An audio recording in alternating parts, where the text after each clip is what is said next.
course, they choose what to put on the mainstream news because we all know who controls the media in South Africa. So currently in South Africa, there could be a scramble of the white gold, that is the lithium.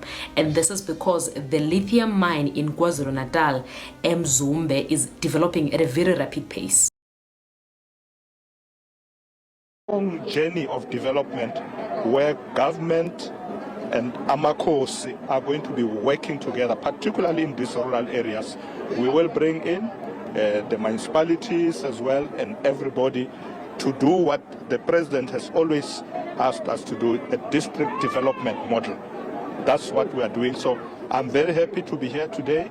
I've met with Amakosi in the area, and we've agreed that we will come back again in 3 months, where we can spend the whole day going through a number of issues that they want us to look at. The areas of interest for this scramble of the white gold as well as other natural resources that could be found in KwaZulu-Natal is Mzumbe, H.E.R as well as Potchefstroom. So the South African lithium exploration has targeted 40,000 hectares of farmland to dig and explore, including a large block of land stretching from H.E.R to Potchefstroom. You'd ask yourself, what exactly is lithium? Lithium is a form of metal that is used to manufacture batteries for the electric cars. As you'd know that the demand for lithium globally has increased because of the production of the electric cars. The lithium is also used for mobile phones, digital cameras, as well as military communications. So there is a lithium mine in a small area of land next to Mzumbe River. But the speed of the exploration of more lithium in the area has raised fears about the public consultation as well as the public approval. Many people around the areas fear that this new exploration and new mining could disrupt communities, more especially in the regions with high unemployment. They also fear that it could disrupt agriculture,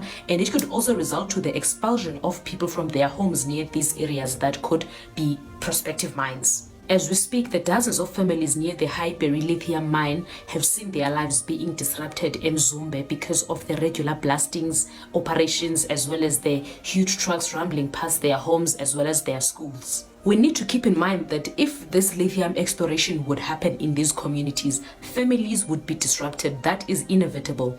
But Utu Ian Herbottle, the director of the South African Lithium Exploration, that the residents of the surrounding areas will not be required to move during the exploration, yet they're going to be digging and blasting the ground. But the real question is, how are those families going to be catered for? Should more natural resources be found in those areas, and should this exploration lead to more lithium in the area? I mean, understandably so, it could boost the South African economy, but what about the families that live in those areas? And yet, out of all the cabinet members that could have been appointed to be the acting police minister in South Africa, the Minister of Natural Resources and Energy as well as Petroleum Resources was appointed. In fact, at this point, in this regard, what is the duty of the Department of Natural Resources in catering for the people?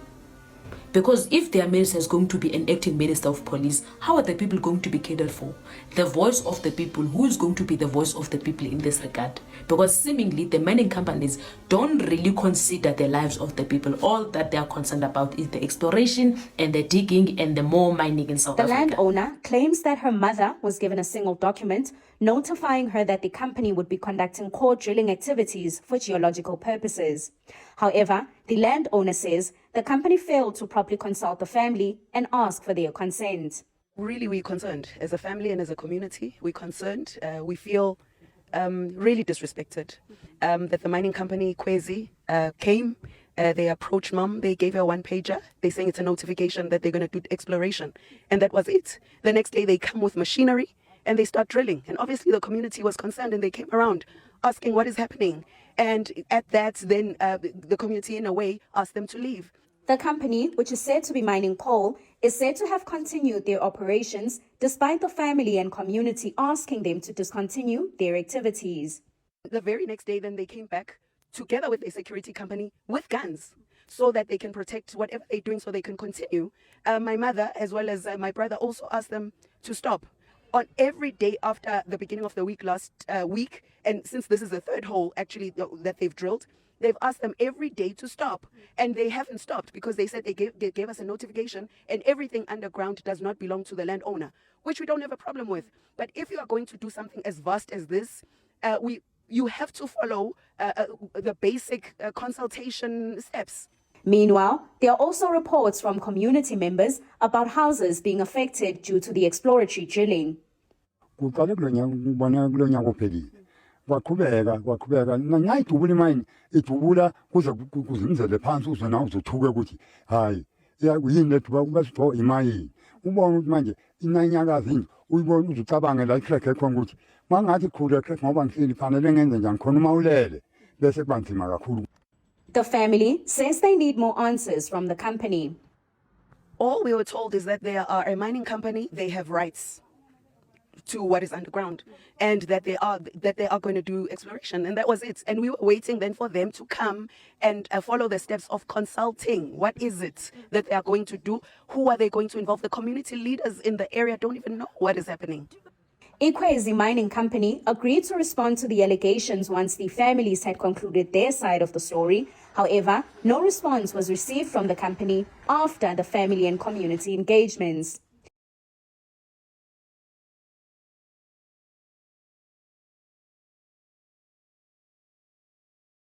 Long journey of development where government and Amakosi are going to be working together, particularly in these rural areas. We will bring in the municipalities as well and everybody to do what the president has always asked us to do, a district development model. That's what we are doing. So I'm very happy to be here today. I've met with Amakosi in the area, and we've agreed that we will come back again in 3 months, where we can spend the whole day going through a number of issues that they want us to look at. They're living in. Where do these communities go and who speaks for them? I mean, you talk about, the conversation around job creation being used to, I suppose, get the buy-in of communities when a mine is set up in their area. But how do they ensure that those jobs are provided, that the social labor plan is in fact there, that it was submitted with authorities, and that there is somewhere to run when the damage infrastructurally, for instance, is already done? The Department of Mineral Resource and Energy is responsible for that, period. It's responsible for that to see to it, because every compliance issue with the mining, it is the responsibility of the department to enforce that those compliance are being seen to it. Unfortunately, the department is not doing enough. With the social and labor plan, they're actually doing nothing to make sure that that which is actually contained in those papers is implemented and the community is benefiting. There's nowhere else to go. You just have to speak with the mine, trying to get the documents. Even accessing the documents is very difficult, Naledi, for the community. Getting those documents and understand what is entitled to them, what promises are made in terms of that paper, so they can hold the mine accountable. It's very hard to access. The mine sort of even mentioned that this is a private document. We cannot give it to you. It's confidential, private and confidential. Legally, is it? So let's stay with that. Legally.